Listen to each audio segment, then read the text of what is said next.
मध्य प्रदेश सर्लाही जिल्ला बागमती नगरपालिका वडा नम्बर 2 धराहरामा राष्ट्रिय विभूति भीमसेन थापाको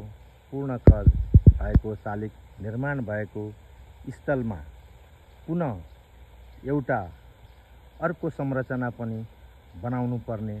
देखिएकोले बगाले थापा सेवा समाज सर्लाहीको 2083 साल जेठ 9 गते बसेको बैठकबाट निर्णय भई आए अनुसार यस स्थानमा एउटा मिनी धराहरा निर्माण गर्न उद्देश्यका साथ लागि परि सम्पूर्ण देशवासी विदेशमा रहनुहुने बगाले थापा बन्धुहरूबाट आर्थिक सहयोग सङ्कलन गरी यहाँ मिनी धराहरा बनाउनु पर्ने भन्ने सबैको सोच विचार भएको हुँदा सम्पूर्ण बगाले थापाहरूको अपनत्व हुने गरी निर्माण हुन लागिरहेको यस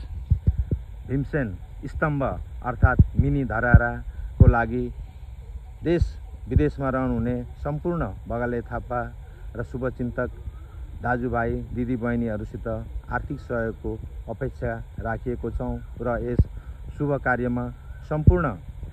बगाले थापाहरू यस ठाउँमा आबद्ध भई यस गर्न लागिएको योजना र संरचना निर्माण गर्नलाई आर्थिक सहयोग गरिदिनु हुनको लागि पनि हार्दिक अनुरोध गर्दछौँ। जय बगाले थापा।